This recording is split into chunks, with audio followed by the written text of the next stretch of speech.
Hello everyone, কি অবস্থা, কেমন আছেন সবাই? দুপুরের আয়োজন শুরু করে দিচ্ছি। এখানে বরবটি এনেছি আজকে রান্না করার জন্য। তো আমার হাজব্যান্ড বরবটি দিয়ে রান্না করার জন্য। আর এখানে মিষ্টি আলু নিয়ে আসছে অনেকগুলা। মিষ্টি আলুগুলোকে আমরা সিদ্ধ করে খাবো। আমার হাজব্যান্ড মিষ্টি আলু অনেক পছন্দ করে, তাই ও এখানে অনেকগুলো মিষ্টি আলু নিয়ে আসছে। মিষ্টি আলুতে অনেক বালু, দেখেন ঘরটা নোংরা হয়ে গিয়েছে। আর এদিক দিয়ে রান্নার জন্য আমি কাঁচামরিচ, পেঁয়াজ, আলু, টমেটো সব নিয়ে আসছি। আর এখানে 3টা করলা আছে, একটা আলু দিয়ে এটাকে ভেজে নিব। এই হলো রান্না।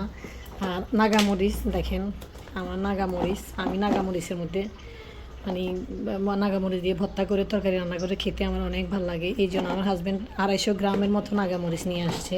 তো আমি আসলে এটা দেখাতে ভুলে গিয়েছি যে প্রতিদিন তরকারির মধ্যে দেই, ছোটো ছোটো টুকরো করে দেই, বা আলু ভর্তাগুলো আলু ভর্তার মধ্যে দেই।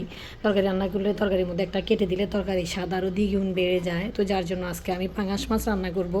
তাই পাঙাশ মাছের মধ্যে আজকে আমি দিব এই যে লবণ দিয়ে মেখে রেখে দিয়েছি, এগুলো আজকে নাগামরিচ দিয়ে রান্না করব, সাথে 2টা আলু দিব।